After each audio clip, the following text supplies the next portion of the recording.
Time అవుతుంది. Hero గారు ఇక్కడ. ఇది ఇక్కడ ఉందేంటి? ఇక్కడే ఖాళీ ఉంది. ఇక్కడదే అయి ఉంటది. సార్ సమయం దగ్గర పడుతుంది. అగ్రిమెంట్ చేద్దామా? అసలు ఎవరు నువ్వు? అగ్రిమెంట్ ఏంటి?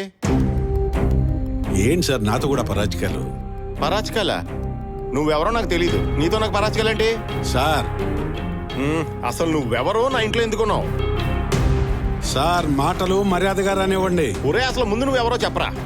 సార్ చాలు సార్, ఇప్పటి వరకు మీరు నాకు ఇచ్చిన మర్యాద చాలు. ఇక నేను మీతో సినిమా తీయలేను.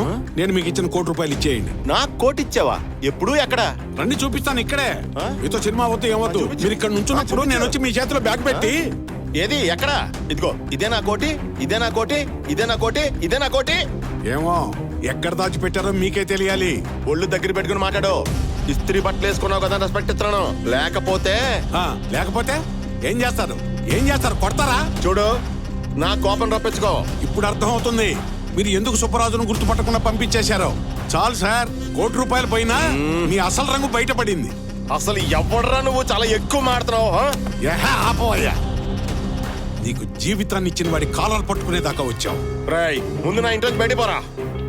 మాటలు జాగ్రత్తగా మాట్లాడు. నేను కూడా నిన్ను ఒరే అనగలను. నన్ను ఒరే అంటావురా?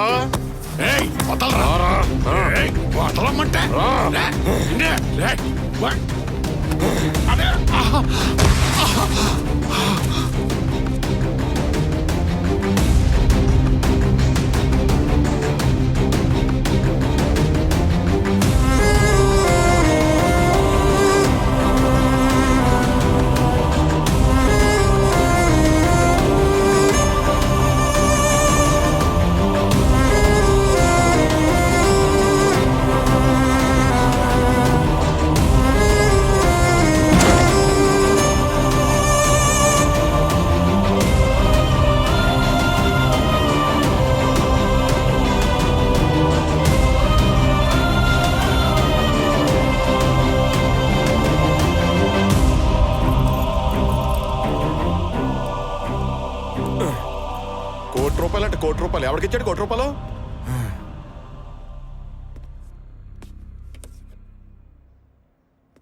కాసేపు పడుకుంటే గానీ ఈ తలపొడు తగ్గిలేదు.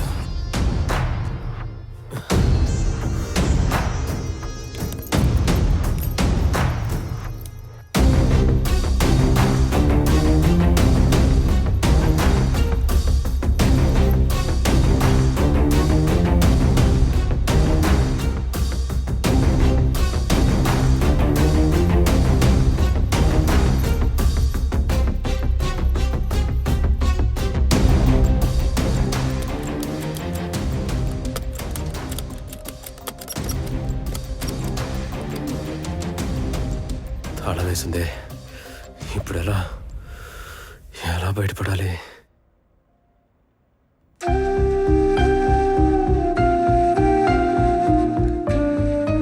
మన బాబు స్కూల్కి వెళ్తుంటే యాక్సిడెంట్ అయింది. మా 8 లక్షలు కట్టాలంటున్నారు. ఏం జరిగినా 3 గంటల 10 నిమిషాల్లోపే జరగాలి.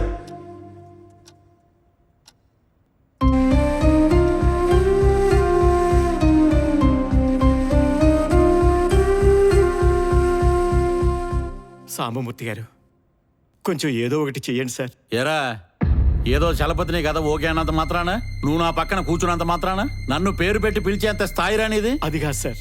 అసలు సాహిత్యం గురించి ఏం తెలుసురా నీకు? కథ అంటే కారు స్టీరింగ్ తిప్పినంత ఈజీ కాదు. ఏది నీ కథ ఏంటో చెప్పు, ఇప్పుడే తెలిచేస్తా దాంట్లో ఎంత చెత్త ఉందో. అది కాదు సార్. చెప్పు, ఉపలాట పడుతున్నావు కదా, చెప్పు.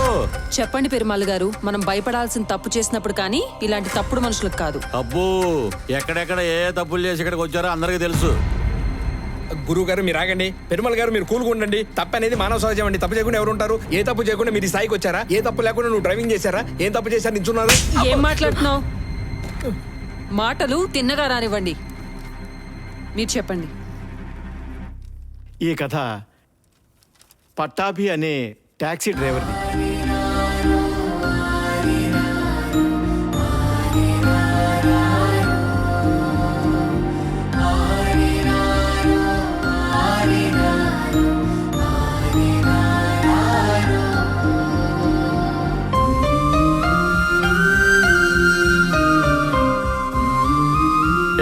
ఆపు. అరే ఏమైంది? అరే ఏమైంది? కథ మస్తుందిగా. అవును బానే ఉంది కదా. ఇదో కథ. ఇలాంటివి వందల గీసి అవతల పడేశాం. ఈ మాత్రం కథకి అంత అహంకారం పనికిరాదు. ఒరే ప్రసాద్, నువ్వు చెప్పు, నా కథ బాగుందా వాడి కథ బాగుందా? నా కథ బాగుంది. ఒరే, నీ కథలు రాయటం నేర్పించిందే నేనురా. అసలు మీకు కథ రాయటం వస్తే మీరు ఇంకోళ్ళు నేర్పిస్తారు. అసలు ఏ రోజైనా కొత్త కథ రాశారా మీరు? అన్ని దొప్పుకొచ్చినాయి. 4 భాషల సినిమాలు చూడటం, ప్రసాద్ ఈ సీనై, ప్రసాద్ ఆ సీనై అన్ని కలిపి కథ రాయమంటారు. మీకు కష్టపడి రాసిస్తే మీరు రాసినట్టు అందరూ చెప్పుకుంటారు. ఒరే, నేను అసిస్టెంట్ గా పెట్టుకుని చాలా తప్పు చేశాను. నేను అస్టేట్కి చేరే పెద్ద తప్పు చేశాను. నువ్వు పెద్ద మోసగాడివిరా. మీరు మోసగాడు నీచుడివిరా. మీరు పెద్ద నీచుడు. గురువుని తిడితే నాశనం అయిపోతావురా. గురువు తిడితే కదా నాశనం అయ్యింది. అసలు మీరు గురువే కాదు, మిమ్మల్ని తిడితే ఎందుకు నాశనం అవుతారు? మీరే నాశనం అవుతారు. నాతో గెలవలేక మాటలతో గెలుద్దాం అనుకుంటున్నావా? మీతో ఓడిపోతానా? అసలు మీరు నాకు పోటీయే కాదు, నాకు కాదు, వీళ్ళకు కూడా ఎవరికి పోటీ కాదు. అంత విషయం లేదు. జనరేషన్ గ్యాప్, పాత చింతకాయ పచ్చడి. హలో బాబు, ఇంకా తమ దయచేస్తే మాలో మేము తేల్చుకుంటాం. అది రేయ్, నిత్యం నేను పూజించే భగవంతుడి మీద ఒట్టేసి చెప్తున్నా. ఇప్పుడు గనక మీ అందరి కథల్లో నా కథ సెలెక్ట్ కాకపోతే భవిష్యత్తులో కథలు రాయడం మానేస్తాను. పెన్ను పట్టుకునే అర్హత కూడా నాకు లేదని ఒప్పుకుంటాను. అదే నేను గెలిస్తే, రే ప్రసాద్ చూడు, అదే నేను గెలిస్తే చెంపలేసుకునే సాంబమూర్తి గొప్పవాడు, సాంబమూర్తితో పోటీ పడే అర్హత లేదని ఒప్పుకోరా చాలు. ఒప్పుకోవడం ఏంటి సార్? మీరు గెలిస్తే కదా, మీరు గెలిస్తే ఈ చెంపేంటి ఆవిడతో ఈ చెంప కూడా కొట్టించుకుంటాను. డమిజీ గణన్ మహాదేవా. డిబిదిబుజీ బుడబులజీ కిలీచి కిటుమూజీ డుమూజీ కులుదూజీ జలది బుజీ బుబూజీ బబిజీ దేవా.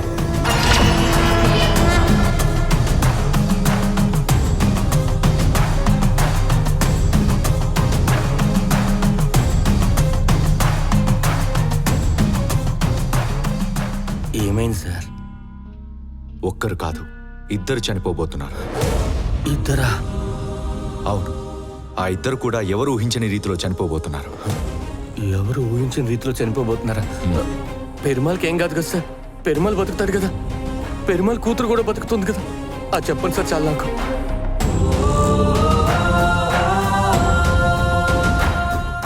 ఒక్కటి మాత్రం నిజం, మనం బయలుదేరే సమయం ఆసన్నమైంది.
ఏం యాదగిరి, అందరూ మౌనంగా ఉన్నారని చూస్తున్నావా?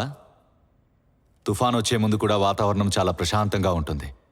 ఇప్పుడేగా ఆట మొదలైంది. అడుగడుగున ఆట తీరు వేరే ఉంటుంది. చూడు.